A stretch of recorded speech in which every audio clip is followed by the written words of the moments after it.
What's going on, V-Shred fam? It's Coach Sean here today, coming at you guys. I'm excited to dive into today's topic, stocking your kitchen up for carb cycling. But before we get started, welcome to Momentum Mastery. If this is your first time here, you can check us out. You can go to the Start Here section. That's a great place to start. Learn all the things you need to learn about this course and what to navigate and where to go and all the bells and whistles, right? And then also just keep in mind a few other things. So we go live throughout the week. We do these calls. We do coaching calls. There's a live coaching section. There's a live workout section. Everything's pre-recorded, or not pre-recorded. I'm sorry. Everything's live, and then it's recorded for you to watch at a later date. So you can go back and see all the library of previous videos as well, which is pretty cool. And then there's a Q&A section. So every week, our VIP coaches, myself, along with a full team of highly experienced coaches get on and we answer any questions that you may have about really anything. So feel free to utilize those things as it would really be beneficial to you as well. Okay. All right. And my name's Coach Sean. I've been in the fitness industry for 20 years, former gym owner, former, just really just helping people through transformations. That's really what my goal is. And that's what I do every day, helping people and mindset's a big thing for me too. I found that we can have a blueprint, but we have to have the mind right. So, but today we're going to get into what it looks like, right? And there's a little saying that is out there that I say all the time, and it is prepare or prepare to fail. And that's the truth. I think one of the biggest reasons that people struggle, it's not the motivation. It's really just your environment. If your kitchen's full of food that isn't supporting your goals, if you're relying on willpower every single day, it's exhausting. And today's goal is to make eating the right foods the easiest choice. And it really comes down to setting up your kitchen the right way. So, but by the end of this call, my hope is that you'll know exactly what foods to keep on hand for every carb cycling day. Okay. All right. So let's get a little, we'll kind of go into a little refresher, like what is carb cycling and why do we do it, right? So low carb days is going to be like a higher protein, a higher fat, more fibrous vegetables, minimal starches. An easy way for people to remember is, if you're younger, or if you're kind of newer to what's happening, there's keto. Um, if you're older, then there's the old Atkins diet, or if you're even younger, there's the carnivore diet. It basically just it's all means the same thing, right? And what those low carb days are for is they're good to help improve your insulin sensitivity, encourage fat burning, and really just control your hunger. And so we want to have those in the mix, and really on days where you're not as active are great days for those low carb days, okay? Because you're just not going to be using as much energy. Um, and then you have moderate carb days, okay? So this is where it's pretty balanced, right? I mean, the goal is that when we work you guys through these phases, the three phases of V-Shred, by the end of the phases, we get you to a balanced plate, a balanced diet overall, and this is what's going to be more what you sustain long term. Okay, so balanced plate, protein, vegetable, a moderate serving of carbs. This is really going to help with recovery, energy, sustainability, performance in the gym, all those things. And then we have a high carb day. Okay. So that means, so your protein is still high, but your carbs are going to be higher and your fats are going to stay pretty low. You're still going to get enough fat because you got to have fat in the body, but it's going to be more of a higher carb, higher protein type day. So, and that's going to really help refill your glycogen levels. It's going to help improve your workout performance, and it's going to ultimately support your metabolism. And that's really the big kicker here. We're trying to help you with your metabolism. Okay. So, but here's the thing that really is important to know whether it's a low carb day, a high carb day, a medium carb day, you always have to keep your protein the same. You really don't want to change much with your protein. You really want to sustain that high level of protein every day so that you're supporting your goals and you're getting ultimately where you want to get to. Okay. So it's only your carbs and your fats are really going to shift. You got to keep that protein about 35% of your diet should be protein every day. Okay. All right, so let's get into some things on what your kitchen should look like. All right, so um, here's some quick things that are easy to grab and that you can get at the grocery store and have readily available for protein options. So fresh protein options would be like chicken. You have like your whole rotisserie chickens. You've got your raw chicken breast, boneless, skinless chicken thighs that are a little higher in fat, good for those low carb days. You've got lean ground turkey or ground chicken. I always tell people if you have a really hard time getting your protein in, going with a ground version of the protein for some reason, I don't know if it's the moisture and the breaking up of the meat being grounded up, it just seems to be a lot easier to consume versus like a chunk of a chicken breast. So sometimes when it's ground up, it's a little bit easier to take in and get down. Okay, so you've got your lean ground turkey, you've got lean beef, you've got pork tenderloin, you've got fishes, shrimp, eggs, egg whites. All these things are fresh options that you can have in the fridge. Now, in the freezer, you could have things like chicken strips, chicken tenderloins, frozen chicken, frozen salmon. Salmon's a good thing that, I'm always getting salmon patties or salmon fillets or wild caught salmon at the Costco, and it's always readily available in the freezer. Turkey burgers are always those pre-cooked or raw turkey burgers in the freezer. Frozen shrimp, all those things. Now, like I said earlier, for convenience, you've got rotisserie chicken already cooked. Literally, you just have to eat it. It's already there, done for you. You can get those $5 chickens at Costco and get crazy. Okay, tuna packets, tuna cans, chicken in a can, meat in a can. Not the most flavorful thing in the world, but it definitely gets the job done. It's an easy, convenient way to get protein in. Greek yogurt in the packages or the big Greek yogurt. Another really convenient source of protein that you can always have readily on hand in case you're not prepared. Um, you can still be prepared, right? If you just have it on hand, you don't have to cook. Cottage cheese, protein shakes. So that those are the things that really um, are really good for you guys. Okay, so but let me ask you guys a question. You can put in the comments. What are some of your favorite proteins? Like, what do you find that proteins that you eat the most often? Let me know. Let me know. I'll get on with the next thing here. All right. Um, so those are just some different protein varieties for you guys. You can also have protein bars, but there's not a whole lot of good quality protein bars out there. Um, you've got a few, like a handful, but the problem is you want to have a good macro ratio with a combination of good ingredients.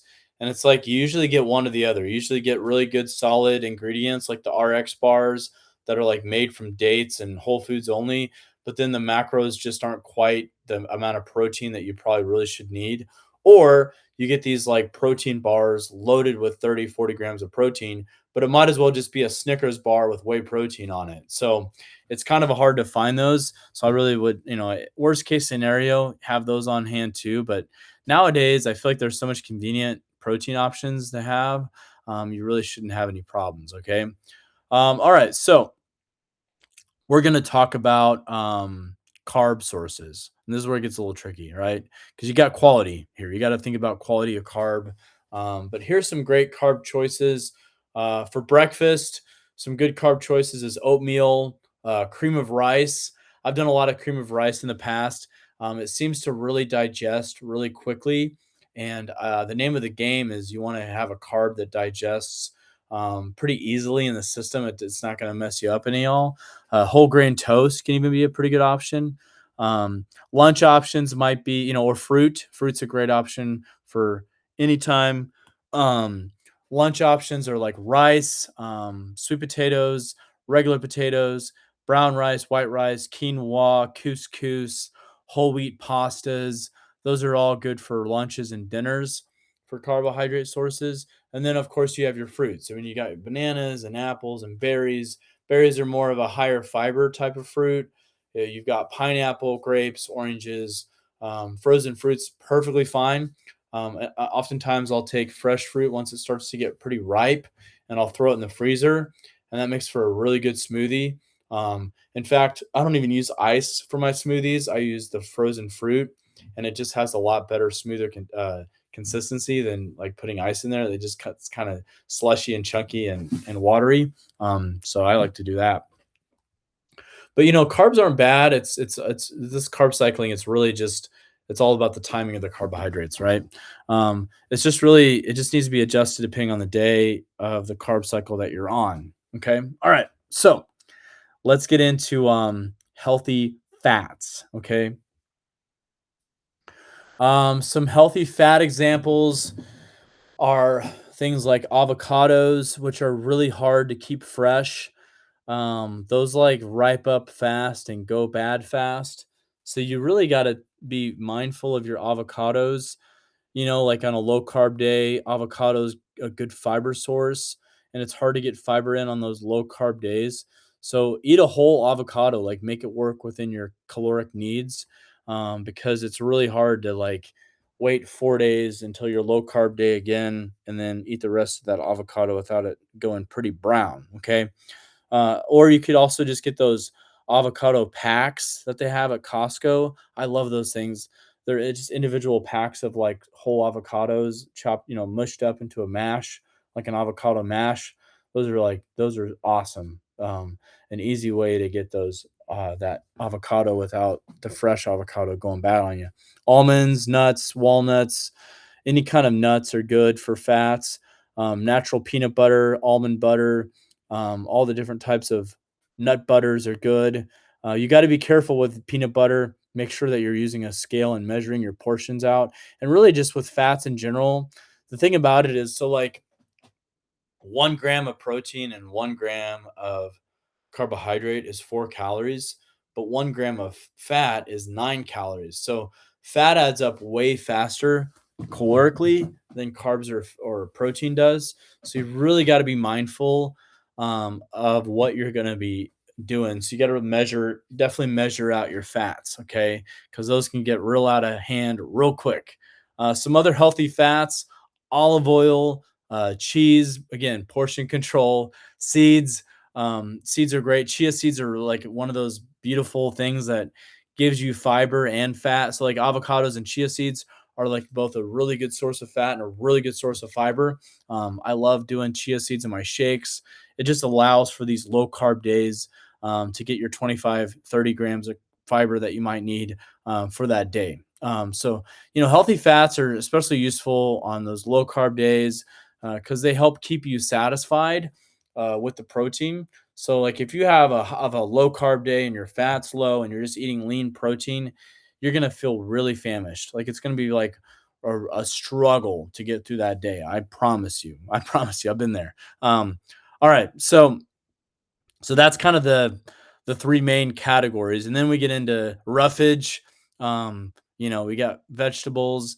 So I don't care if they're fresh, frozen, canned. It really doesn't matter. I mean, yeah, you're gonna get more nutrients from flash frozen or something like that, or like a certain type of fresh than canned. But at the end of the day, just get your veggies in. You got broccoli, green beans, asparagus, spinach, lettuce, peppers, cucumbers, Brussels sprouts, cauliflower, zucchini, all of the above. Just get a good mixture of vegetables in. Eat your vegetables, people. It's amazing that I have to help myself too, and I joke around because I have to remind myself how important it is to eat vegetables and drink water as well as my kids. We need to be reminded of just eat your vegetables. Okay.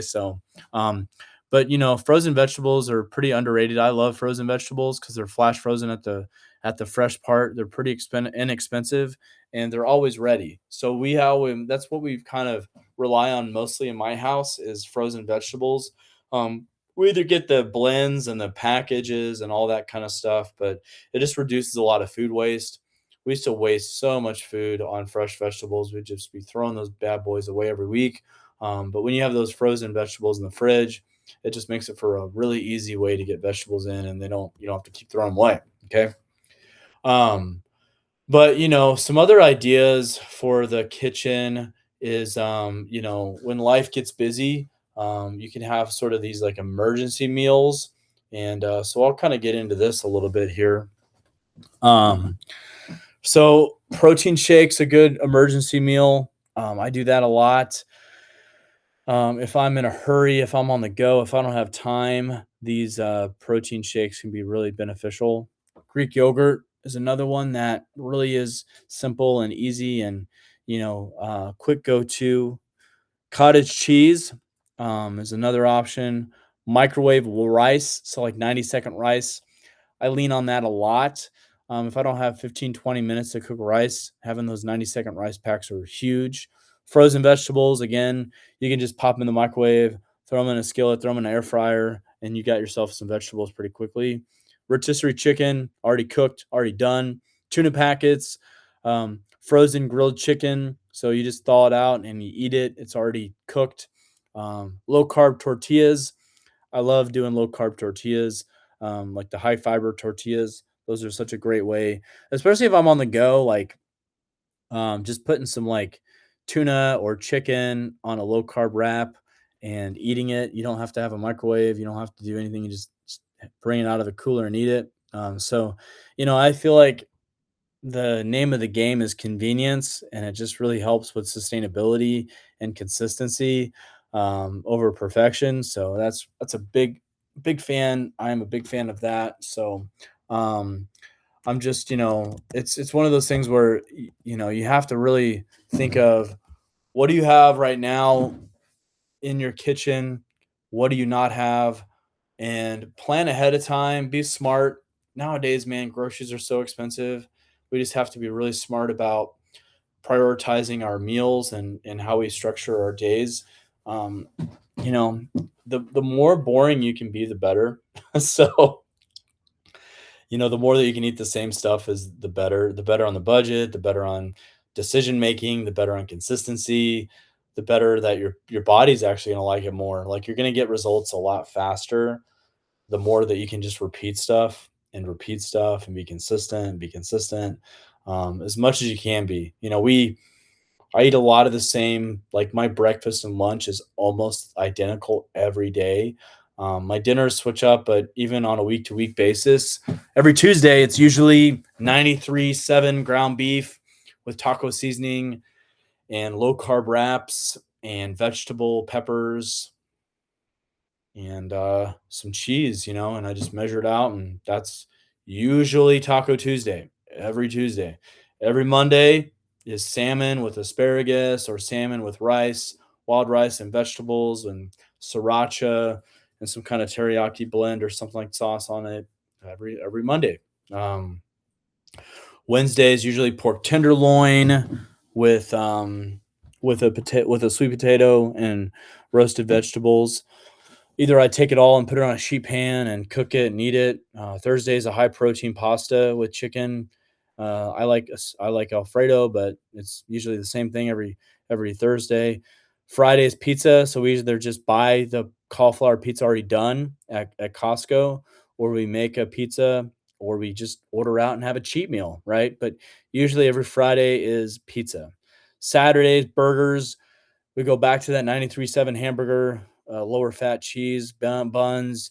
We chop up some potatoes for homemade fries. We make it work in our macros. Pack the burgers with tons of vegetables, lettuce, onions, tomatoes, all that stuff. And then Sundays, usually just leftovers. Honestly, like a lot of times we just have leftovers from the week and we just make leftovers work on Sunday, and then we just do it all over again. My breakfast every day is usually some kind of oatmeal mixed protein oatmeal blend. My lunch, and then I have a shake after my workout, and then my lunch is usually chicken and rice. So this is like what I do every day. And it doesn't sound exciting, but you know, that's how it works. So Friday nights, usually our cheap meal, or if we're really trying to in a cut phase, then we just make a healthier version of the pizza. But when you're eating like this, you really don't feel like you need to cheat. I mean, when you're having tacos and pizza and burgers, and you make it fit within your portion sizes, you don't feel this need to go out and have a cheap meal or feel deprived in any way. So find those anchor meals for you and pack your kitchen with those meals that are going to work, um, and that you can sustain. You know what I mean? So, but let me look at the questions real quick here. I always forget to check this. Pull it up here. Yeah, Greek yogurt eggs. Yep. So Yeah, and that's something else. So, like, I love having, like, a nighttime treat, and, Greek yogurt has been my friend with PB Fit, which is like a lower calorie peanut butter, um, kinda powder, and then I'll put dark chocolate, like, melt some dark chocolate in there, just have, like, a chocolate peanut butter Greek yogurt. That's a good one. Another one is getting some sugar-free cheesecake Jello mix and putting it in there, and a little bit, and it kind of turns that Greek yogurt into pretend cheesecake. So you start thinking, "Oh, this is like eating cheesecake," but it's just a way to keep things going and keep satiated through the plan. Um, so definitely do that, so but yeah, let me get into my next. I've got some notes here, some questions I wrote down to ask you guys. So think about your pantry, okay? What foods tempt you at night? Because I know I got some. Like, I can't put cookies in the house. They're gonna be gone unless I make some healthy macro-friendly cookies, but regular cookies, not gonna happen. Um, what foods always derail your progress, right? What foods are always derailing your progress? And then think about these foods and can you replace them with something else, right? So instead of resisting them, think of like, what can I replace? What's a healthier version for that? And that's just what I was talking about. My Greek yogurt concoction is a healthy replacement for me. But like, think about other stuff that you might like chips. Do you like chips? Well, maybe do some air pop popcorn or some rice cakes, or instead of ice cream, again, Greek yogurt with berries or the chocolate blend, like I talked about. Instead of candy, fruit, man. There's some good fruit out there that like there's literally called like candy cane or candy grapes. Dude, it tastes like eating candy. So, just be mindful of those things and think about some of that stuff that you can do. It really does help. So, yeah, chips. So yeah, think about some healthier chip options that might not derail your progress so much that you can have handy. My wife always has those skinny pop popcorn individual bags, and it really helps at nighttime, when you're wanting to watch something and you can snack on some of that and it saves you a lot of calories, trust me. So, but I've got a few things that some action steps for you guys to take today with this kitchen stuff. But depending on where you shop and how many people you're shopping for, it might just be yourself. And that might be okay. Just utilize some of the stuff like the frozen vegetables, the quick grab and go stuff can be really beneficial for you. So, but this is my challenge this week. So I want you to pick one day to grocery shop. Okay. I want you to buy 3 protein sources, 3 vegetable sources, 3 of the carb sources I talked about, 2 of the healthy fat sources, meal prep at least 2 days worth of food, and don't aim for perfection, okay? Aim to make healthy choices easier than unhealthy ones, all right? So I'll go back to that list one more time real quick just so that you've got that list, or I can even put it in the comments here. But oh shoot, let me pull it up here. All right, so low carb or carb day. Um, sorry. All right, protein options. You got chicken, turkey, beef, tenderloins, fish, shrimp, eggs, egg whites, chicken strips, salmon, salmon burgers, turkey burgers, shrimp in the freezer. For convenience, you've got rotisserie chicken, tuna packets, tuna can, chicken in a can, Greek yogurt, cottage cheese, protein shakes, and then you've got for that's your protein sources, oatmeal. You've got oatmeal, cream of rice, whole grain toast, rice, sweet potato. You know what I'm gonna do? I'm just gonna say I'm gonna drop a food list and put it in there for you guys, and then you guys can copy and paste this and get after it. Hopefully, you guys learned a lot today on this call. My hope is that this becomes sustainable. Also, like something else I kind of forgot to mention was just getting in there and finding those like low sauce. It's all about the sauces, right? If you like hot sauce, it makes this really easy. If you like spicy, it makes it easy. I do the slap ya mama seasoning. I do the hot sauces. It really helps flavor up the food. Herbs, spices, those things, really utilize those things. Seasoning, salts. Don't worry too much about sodium. Like as long as you're drinking a ton of water, you should have no problem with sodium, as far as incorporating sodium in the life. So yeah, I mean, fruit is a carb, right? So if you're trying to go low carb on a low carb day, that is going to be something you want to factor in.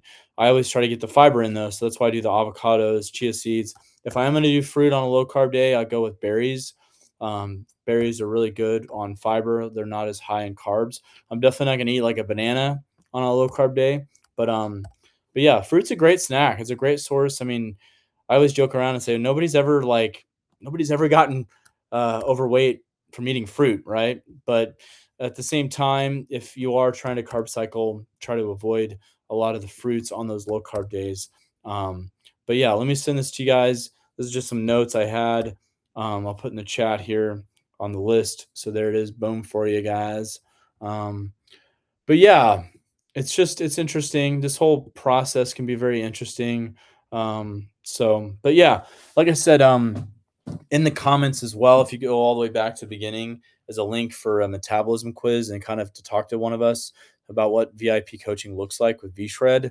I'm a VIP coach. I have clients I train. I give them these custom plans. What's great about it is you get a custom plan. You get, everything kind of customized for you, which is great. But yeah, it doesn't, carb cycling doesn't require special foods or complicated recipes. It just starts with having the right ingredients in your kitchen, so that healthy choices become the easy choices. And if you'd like more personalized help with the carb cycling, the meal planning, the dialing in your nutrition, we'd love to help. Book a call with one of the coaches, and we can do that. So the link's provided, and we'll build a plan that's tailored to your goals, and we look forward to supporting you on your journey. So, but I do have a couple more minutes. I mean, I'm going to open up for more discussion if you guys have more things you want to talk about. And then I'll just kind of blab on a little bit here.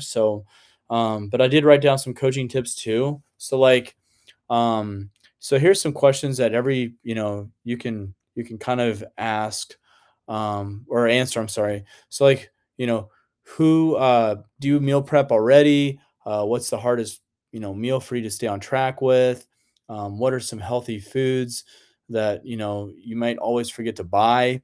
What snack gets you into trouble? So I kind of talked about that a little bit before, but just think about these things. I'm gonna go back to our chat here.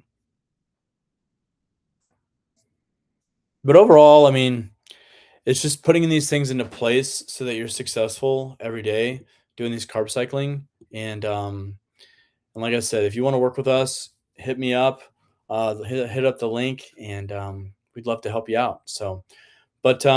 Yeah, I'm gonna get off here in a minute. So, like I said, I'll leave the floor open for questions, and then we'll sign off here on this call and this coaching today. Be sure to copy that list in the comments. I left a full list, grocery list for you guys, carb cycling grocery list, and how to keep that kitchen stocked up, y'all.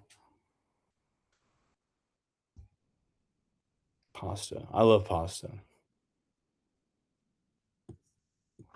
But yeah, Shelby, like I said, I mean, you just have to know what day you're on. Low carb, medium carb, high carb, all that stuff. So yeah. So chips get a lot of people in trouble.